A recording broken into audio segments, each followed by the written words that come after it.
Hey guys, so trying to jump in and re-record some of these videos so that we go from 5 to 3.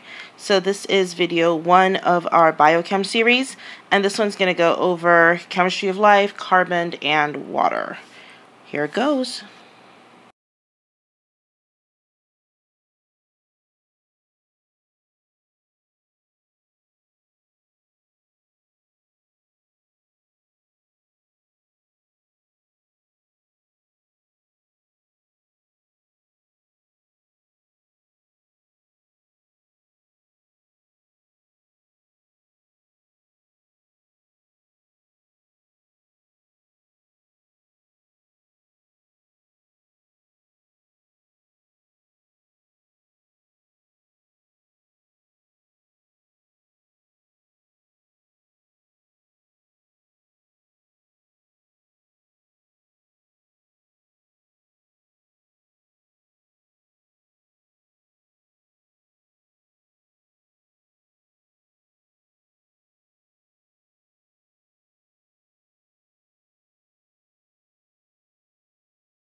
So the bane of every biology major, and even sometimes the chemistry major's life as well, when you're in college, would be organic chemistry. And organic chemistry is the study of carbon compounds.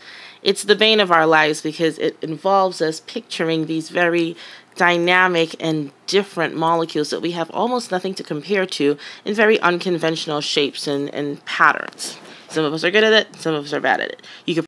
So the reason that we use carbon is because carbon offers such a plethora of options. It's a very versatile building block. And it's so versatile mainly because it forms some very unique properties when it comes to bonding. And it has the ability to form 4 very stable covalent bonds, which helps us to do a lot of really cool things when we apply that to life.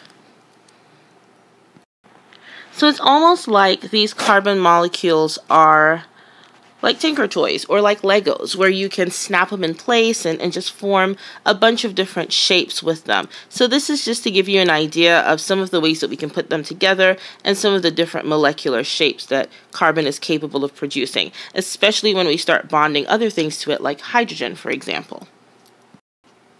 So while there are tons and tons of elements on the periodic table, and my husband the chemist would argue with me that they're all also very important, as the biologist in the family, I feel the need to point out the main 7 that we really care about. And those would be hydrogen, sodium, magnesium, potassium, calcium, carbon, which we kind of touched on a little bit, nitrogen, oxygen, phosphorus, and sulfur. These are the main elements that you find in living systems. So to us, these are the most important ones. So let's go over some basic chemistry for a quick second. When it comes to the arrangement of the periodic table, not just the column you are in, but also the row you are in tells us lots of information about you and how you tend to behave as an element, either by yourself or when we mix you in with other kinds of elements. Don't forget that elements that are found in the same column have the same valence, and they therefore have the same chemical, or at least similar chemical properties, so they tend to behave the same. We really care about how many valence electrons you have. Are you willing to get rid of those, share those? What exactly is it that you are trying to do? That is going to determine how reactive you are and what kinds of reactions you are going to be involved in. So the whole premise of a chemical reaction is either to complete a partially filled valence electron shell or to get rid or empty a shell that is partially filled. Because of this need to either add some electrons in or completely remove some electrons or share some electrons, we have chemical reactions, or we have the creation of bonds. So reactivity really just deals with either creating a bond or breaking a bond, at least from the biological perspective. That's what we care the most about. What's going to create a bond, what kind of bond are you going to make, or what's going to break a bond, and how much energy are you then releasing. So there are two main kinds of bonds. Bonds are either going to be weak or they're going to be strong. You would notice from our slide that's up, we have quite a bit of weak bonds, and most of them are really important to a biologist. So our main weak bonds are going to be hydrogen bonds, and that's just an attraction between a positive end and a negative end. We also have hydrophobic and hydrophilic interactions, so it's just how different molecules interact with water. Either they are afraid of water, so they are hydrophobic, or they really like water, so they are hydrophilic. We have van der Waals forces, which are just weak forces of attraction. They tend not to last for very long. And then we have ionic bonding, where you are either completely giving away your electrons or you're completely taking electrons from something else. These tend to happen between a nonmetal and a metal compound. Now, our strong bond, the main one for biology would be covalent bonds, and this is where you are sharing your electrons. So you're not completely giving them away, you're also not completely letting someone else take them or another element take them, but you're letting those two atoms share the electrons that they have in common, so that way everyone's happy. The two kinds of covalent bonds that are most important for biology are nonpolar covalent bonds and polar covalent bonds. So starting with nonpolar covalent bonds, this is where you share electrons equally between two atoms. So a good example of these would be the majority of our hydrocarbons. For example, methane, anything with a C something and an H something arrangement. They're very, very strong, very stable, very balanced, so they make very good building blocks. It's almost like this is what you would want to make your foundation out of, and it's true. This is what the foundation of living life comes out of. Living life, like it's not already living. Anyway, so polar covalent bonds is still the sharing of electrons, but this time we are sharing them unequally. So in other words, one atom really controls a little bit more of those electrons than the other one does. So a good example of polar covalent bonds would be the bonds that hold water molecules together. So if you look at the picture really quickly that I'm gesturing to with my laser, oxygen is going to be the bigger of these two atoms that we're looking at, whereas our hydrogens are smaller. Because oxygen has a stronger attraction, because it's more electronegative for those electrons, it's going to pull on those shared electrons just a little bit stronger than the hydrogen molecules will be pulling on those electrons. So what you end up with, if you're looking at this picture, is this partially negative sign here and partially positive sign here. So overall, this whole molecule is slightly charged because of that affinity of oxygen for the electrons that it is sharing with hydrogen. It is a higher electronegativity, so it pulls on those electrons more, bigger source of attraction. So then it creates this unequal sharing, or this polar covalent bond. Water is definitely a polar molecule, and it's actually a really good thing for us that water is polar. This polar nature of water leads to lots of very interesting properties that we will expand on in a little bit. So as mentioned before, water is a polar molecule, which again just means that there is an unequal sharing between the oxygen and the hydrogen when it comes to the electrons that they have in common. Because water is polar, it creates a bunch of different kinds of molecular attractions. One of the main ones would be an attraction between the positive hydrogens in your water molecule, then also the negative oxygen in another water molecule. So pretty much water molecules can be attracted to each other. Specifically, the hydrogen on one tends to be attracted to the oxygen on the other. So, you know, opposites attract. This attraction by these opposite charges creates what we know as, sorry, didn't mean to move the slide. But anyway, it creates what we know as a hydrogen bond. I'm still moving the slide. Hold on a second, guys, sorry.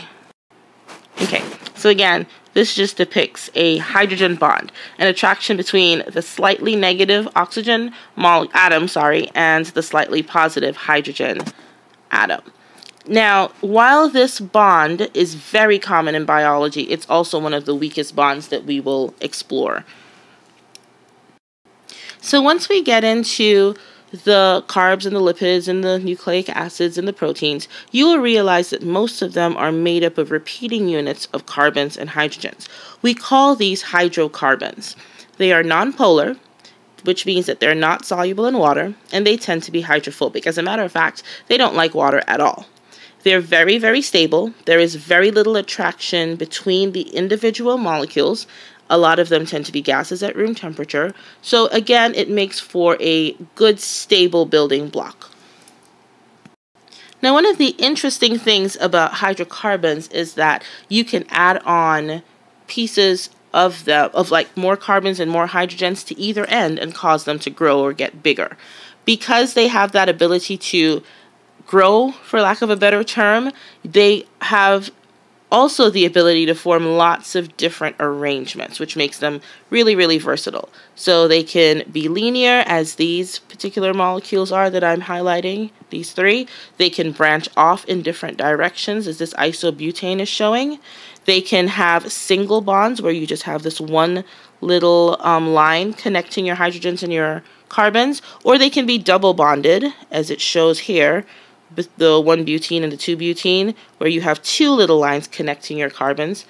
They can form rings where it's more stable for them to be in that more of a circular pattern, so like it's showing here. So again, this just shows how versatile these molecules can be.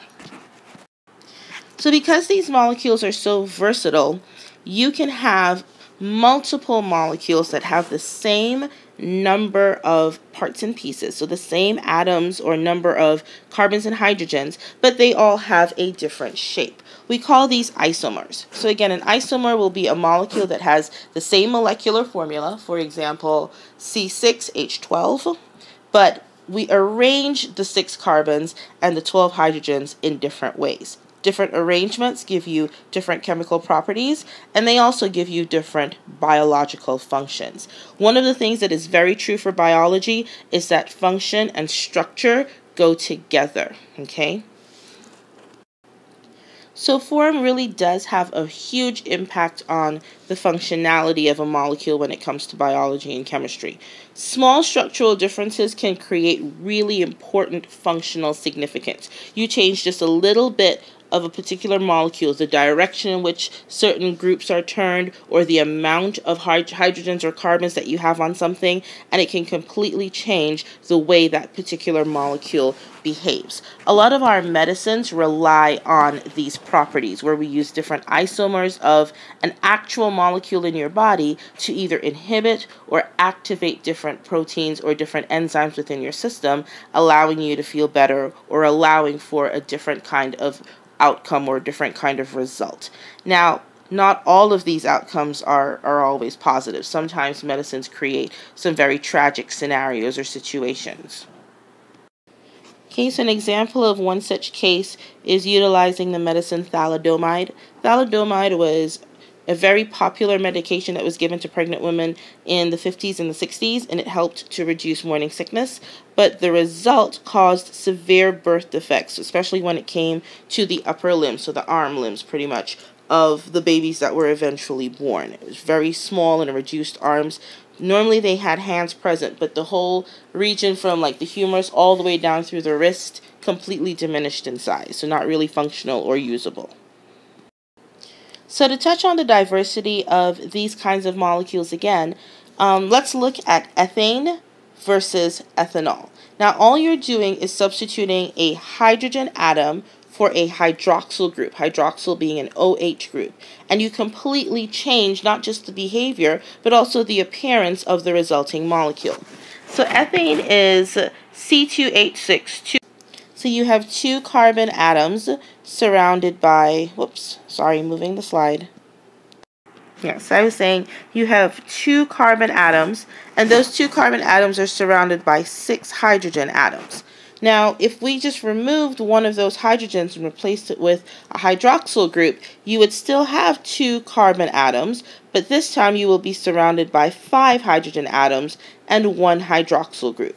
Now, changing that hydrogen for a hydroxyl completely not just changes the appearance of what you're working with, but also the behavior and the chemical reactivity of what you are working with.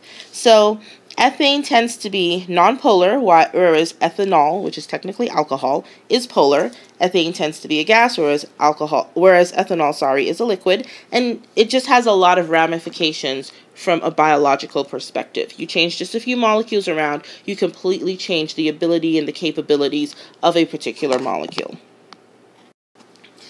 Now, in the last slide, I referred to the hydroxyl group as a functional group, and a couple slides previous to that, I told you that carbons and hydrogens tend to be very stable. They tend not to be very reactive. So when you attach a functional group, which pretty much just means that you're attaching something that's not just a hydrogen to your hydrocarbon, you are attaching a functional group. So a functional group is just a part of a molecule that is actually capable of being involved in a chemical reaction. The different functional groups you attach will produce different results on different molecules. It just depends on what you choose. So there are a couple of them. These are the main ones that we utilize or that you will see used over and over again in the things that we will talk about from here on out. And what you really need to remember is that all of these different groups can affect the reactivity or the ability of your molecule to be in a reaction. The main thing that it changes is that it will take your hydrocarbons, which tend to be hydrophobic and nonpolar, and it will make them hydrophilic and polar. So it'll make them water-loving, or it will give them the ability to react in the presence of water. Another way of thinking of it is that you are going to take a molecule that's very, very stable, that tends not to break apart, and you are going to give it the ability to be dissolved or to become soluble in water. Another place that we can see where the diversity of these molecules comes into play would be for our hormones or our endocrine system. Most of our hormones have the same basic structure, the same basic carbon skeleton, if you will. So if you look at the middle section of this picture, I'm talking about these yellow rings that are all attached to each other or fused together. Same basic structure, but they become completely different depending on what molecules you attach to those rings. So I'm going to circle some things for you here, and then here, here, here, and here. Now when you first look at it, some of the functional groups are the same. Like you have hydroxyls here and here, and you have methyl groups here and here. But what really is a big difference would be this hydroxyl group attached right here versus this carbonyl that's attached right there. The big difference is you are now looking at estrogen, the hormone that makes us uniquely female, if you want to think about it that way. And now you are looking at testosterone, the hormone that makes males uniquely male. But all you've really done is you have changed one functional group, or one main functional group. So just depending on what functional groups you attach, and not just what, but also where you attach them, they are going to behave and interact differently within the systems that they are found in. Once they can interact, they're going to produce different sorts of effects. Right, so now we're going to jump in and we're going to talk about the properties of water, which is one of my favorite topics within biology. Just really opens up your eyes as to the diverseness of water. It's pretty cool. So here we go. Okay, why study water? Real simple. Most of life either exists in or surrounded by water. All life occurs in water. 75% of your body's water. 75% of your cells are water. Water is kind of everywhere. It's really important that we understand how it behaves by itself, but also how it behaves in reference to our parts and pieces and the functions that we need our system to undergo. Okay, so let's explore the chemistry of water just a little bit. So we know that water is made up of water molecules, which would be two hydrogen molecules bonded to an oxygen molecule. We know that it forms a covalent bond that is partially negative on one end and partially positive on the other end, because our oxygen molecule, that big red molecule in the picture, has a greater attraction or affinity for the electrons that it shares with these water molecules. So what does that mean? It means that water has the ability to form hydrogen bonds with itself. The negative sections of water get attracted to the positive sections of water. Just like magnets, positive ends get attracted to the negative ends. This creates what we call a sticky molecule because they literally almost do stick together because of that attraction. So if you could zoom in on a set of water, you'd realize that they're not really just floating all alone, all by themselves. They're really moving as a match or as a mass because they're all attracted to all the other molecules that are close to them. So kind of like this picture shows right here. Okay, so let's step through some of these unique properties. We're just going to list them real quick and then we'll get in more in depth in them in a couple of slides. So the first one is cohesion and adhesion. Then we will talk about how water is the universal solvent, or also known as a good solvent. We will talk about the fact that it tends to have a lower density as a solid than it has as a liquid, that it has a high specific heat capacity, and a high heat of vaporization. So starting with cohesion, cohesion just means that there's hydrogen bonding taking place between your water molecules. Your hydrogen parts are attracted to your oxygen parts because your oxygen parts are sort of negative and your hydrogen parts are sort of positive. So it's creating this stickiness or this attraction between the two sections of the molecule. What does this mean? It means that we now have a property called surface tension. So that's why certain animals like Jesus lizards or water striders, if they are light enough and can spread their weight out enough, they can walk on water. It's because water has created this mat underneath, because they're all attached to each other, that if the insect spreads itself out enough, it can support the weight of that organism. Another good way to think of cohesion is if you've ever drank anything out of a straw. The reason all of the liquid moves from the container that it's in up through the straw into your mouth, other than the fact that you are pulling on it, is the fact that all of the water molecules are attached to each other. So really, you're just pulling on the very top section of that liquid, but because they're all linked, they're all going to move as one. As one molecule moves, all of the rest of them move. Okay, so that's the property of cohesion. Adhesion means that not only can water hydrogen bond between itself, it can also hydrogen bond between the water molecule and something else, some other substance. So if you think of measuring the volume of a liquid in a graduated cylinder, you are probably familiar with the fact that it's not going to be a straight line where that level of water ends. Your water is actually going to curve slightly onto the sides of the container that it's in, and that is because of the property of adhesion.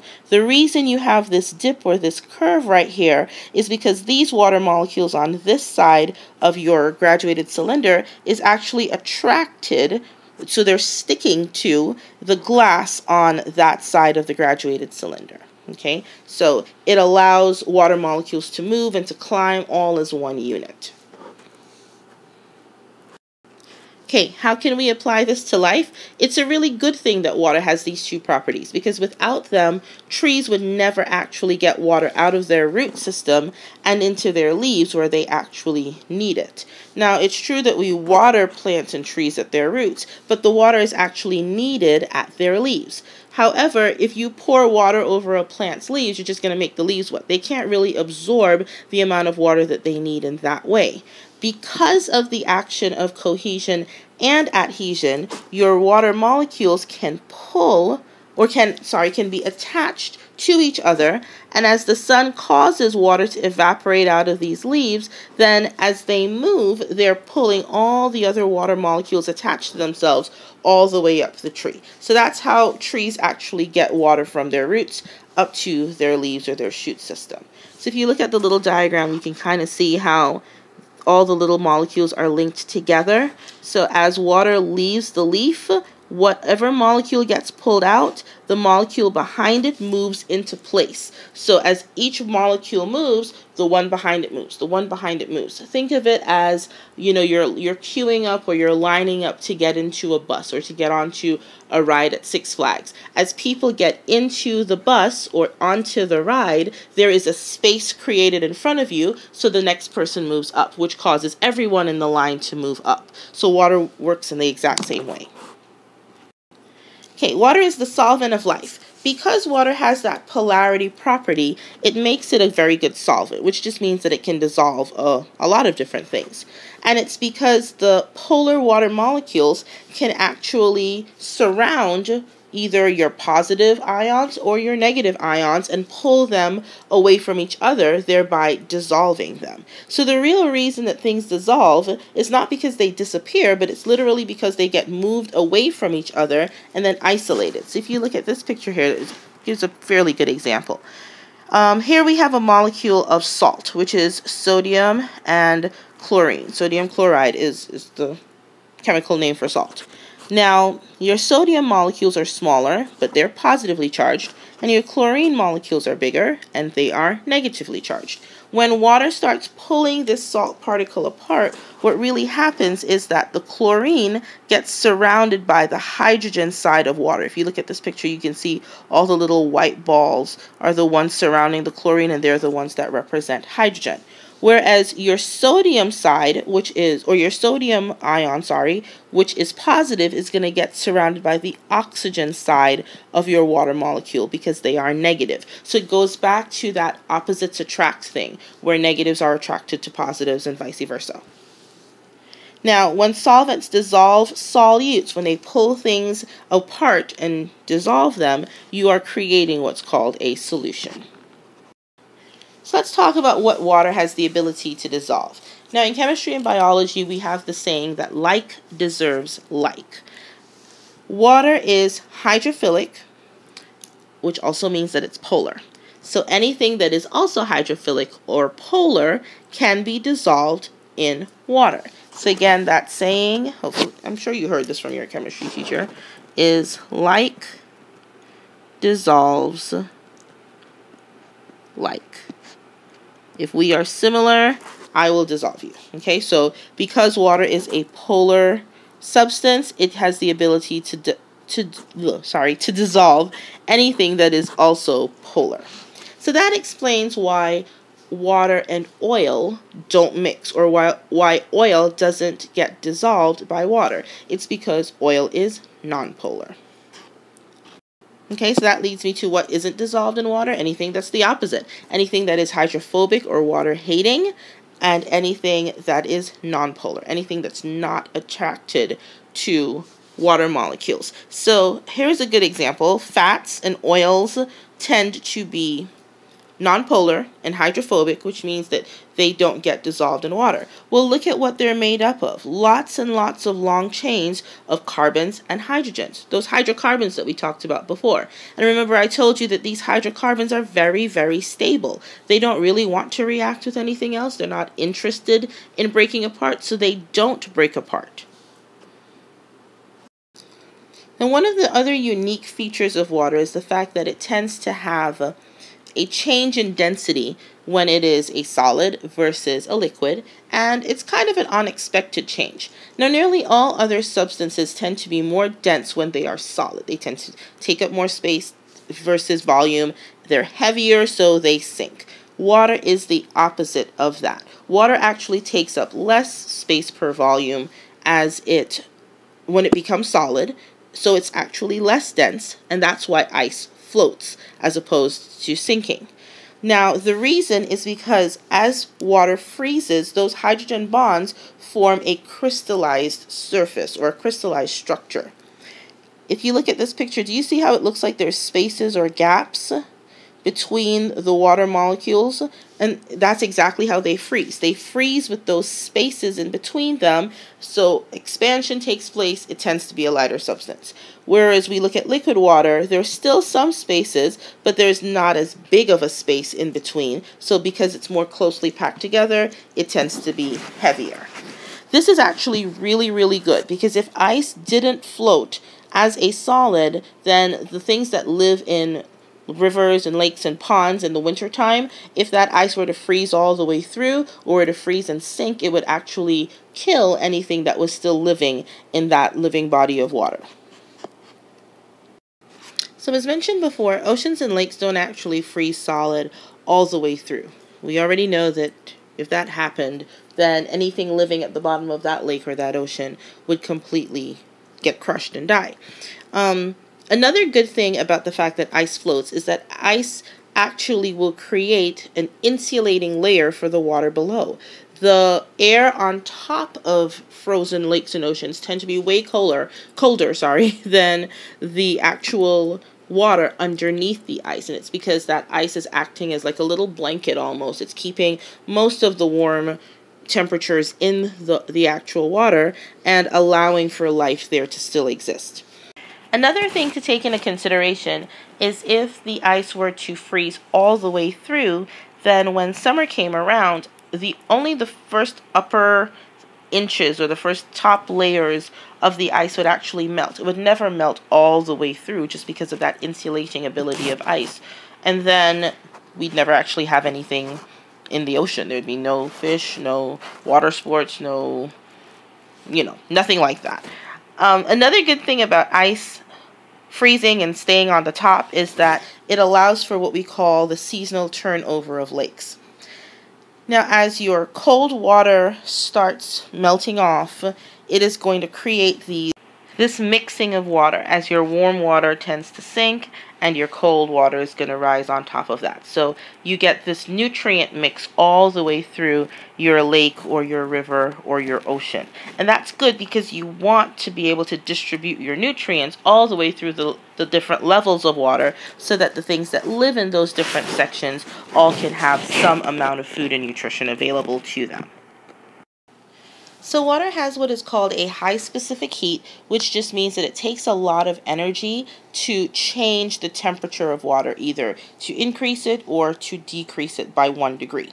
So water resists temperature changes fairly effectively because of that high specific heat capacity. Again, it takes a lot of energy to either heat the water system up or that water body up, and also to cool it down. So our bodies of water actually help to moderate the temperatures on Earth. If we didn't have as much water on this planet, it would get even hotter in the summer and even colder in the winter. But because it takes so much energy to either cool water down or warm it up, they prevent that from happening, and we have fairly moderate temperatures here on Earth, especially compared to some of our other planets. That's why if you think about boiling water, even when you put the stove on the highest temperature that it can go on and you put your pot with your water on there, it doesn't boil instantly. It still takes some time, 212 degrees Fahrenheit and all that jazz to get water to boil because it has the ability to resist changing temperatures quickly. Okay, so this next slide ties back to the previous slide where we talked about water's high specific heat capacity. And this one is called high heat of vaporization or the enthalpy of vaporization. Sometimes it's even known as latent heat of vaporization, but it all refers to the same thing. So it just means that the water requires a large quantity of heat that has to be absorbed if you are going to vaporize it from its liquid state up into its water vapor state. So if you look at this graph, that kind of shows you fairly effectively what's going on. So to go from solid ice into a mixture of ice and water, it doesn't take a whole lot of energy to do that, as you can see by the graph, or at least not a ridiculous amount of energy. But to go from, our solid liquid mix into a mixture of both liquid and vapor, so we're getting some like water vapor, some gas here, that takes a whole lot more energy, as you can see from this graph. So that is what the heat of vaporization is all about. It just takes a lot of heat to get water to vaporize, to get water to go from a liquid state all the way into a gaseous state. Okay, another property that water has is that it has the ability to ionize or to split apart from itself. When water ionizes, our hydrogen ions just split off or leave our hydroxide, ions, or our OH ions. So realize that our hydrogen ions are H plus and our hydroxide ions are OH minus. When your concentration of hydrogen ions is equal to your concentration of hydroxyl ions, then water is neutral. So its pH would be 7. If your hydrogen ion concentration is greater than your OH ion concentration, then you're going to have an acidic pH. So it's going to be in that, pretty much 1 to 6.9 or something range. And if your hydrogen concentration, is smaller than your OH ion concentration, then your water is alkalinic or basic, which means that your pH is greater than 7. So it's that 7.1 to 14 range. So that leads us to the pH scale. And all the pH scale is a measurement of is how either acidic or basic a particular solution is. Are you in that 1 to 6.9 range, which makes you acidic? Are you neutral at 7? Or are you basic at 7.1 through 14? All right, and then this slide just shows some examples of some solutions that fall within the different parts of your pH range, and then it just shows you on this side of the little sketch or graph or whatever the difference in hydrogen ion concentration. And remember, every time you change, it's a 10-fold change in your concentration of hydrogen ions. Okay, so I forgot to add this slide in, so really quick I want to go over some of the pH math calculations, because that's another area that you can see some basic math on your AP biology test. So a couple of things to remember. pH, in terms of a calculation, is going to be the negative log, so like the function on your calculator, log, of the concentration of hydrogen ions. Okay?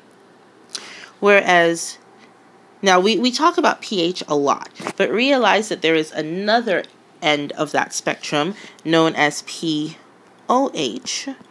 which is also going to be a negative log, but this time it is of the concentration of hydroxide ions. And I apologize if my handwriting is awful. It tends to be awful on this. So realize that that pH scale, whenever we say that your pH scale is 14 or it's 3 or it's 2 or it's whatever in that number range between 1 and 14, what we've done is we've taken our value for pH and to it we have added our value for pOH. So pH plus pOH always equals 14. A combination of these three formulas will, as long as you know what these things are, you'll always be able to solve for any part of a pH problem. So let's see if we can do a quick example. I'm going to add a slide real quick. Okay, so let's say the question said find the pH of 0.05 molar nitric acid. Well, you know that pH is equal to negative the log of your hydronium ions, and you're only given one value. You're given this 0.05. So that means that pH is going to be equal to negative log of the concentration of 0.05. And for those of you who aren't quite there in chemistry yet, molarity is one of the ways that we measure concentration in chemistry. Okay, so when you plug that into your calculator, the result is going to be that your pH is 1.3. So one of the ways that they might throw in some biology at you is they might ask you, is this acidic or is it basic? And because it's in that 1.3 range, that means that this particular solution is acidic. Okay, let's try for one more problem. Another way to look at these problems is they might give you pOH and then ask you to find pH. So you just need to remember that pH plus pOH equals 14. So if pOH is 9.6, then pH is going to be 14 minus 9.6. to give you 4.4, which again would be acidic. Now, if they wanted to take it a step further, they could ask you what is the molarity of a solution that has this pH of 4.4. And let me see if I can switch slides real quick. To solve for that, you would have to remember that pH is equal to negative log of your concentration of hydrogen ions, which means that the pH you just calculated was 4.4 is equal to the negative log of the concentration of hydrogen ions, which means that if we got our negative sign on that side, it would be equal to the log of your hydrogen ions. And if you plugged that, and you're just looking for concentration, so your concentration, because that's what molarity is, it's your concentration, would be the log of negative 4.4, which would give you 4 times 10 to the minus 5 molarity. So again, it's just about being able to manipulate the formula. It's not too hard. If you want to go over some of these in class, we sure can. Just let me know. Alright guys, we're almost done. Just hang in there with me. Just like 2 more slides and we're done. So one of the last things we need to talk about would be buffers and cellular regulation. Now, cells prefer to be kept in a pH range of just about 7. They just really don't like much more than that. Realize that pH can affect the shape of your molecules. We will talk more about that when we hit on proteins, but you have to remember that anything that can affect your shape is ultimately going to be able to affect your function. So therefore, if we alter the pH environment of a cell too drastically in either direction, it is going to change the functionality of that cell. So the way we work against that, or the way that we ensure that that doesn't happen, is through the use of buffers. And buffers are just reservoirs of hydrogen ions. They can either donate some hydrogen ions if your hydrogen concentration falls, or if your hydrogen concentration is too high, you've way too many, then they can absorb some hydrogen until they're needed. So it just gives you a range within which your cell can then operate the way that it should. There's a place that you can add some more hydrogen from if you need to, or you can also store some hydrogen if you have too many. So that's all that a buffer is. Alright, so we're done. Hopefully it wasn't too hard to follow along to. And again, as usual, be sure that you're studying for your video quiz over this. And if you have questions, then feel free to ask me in class when I see you guys on Friday. All right, take care. Bye.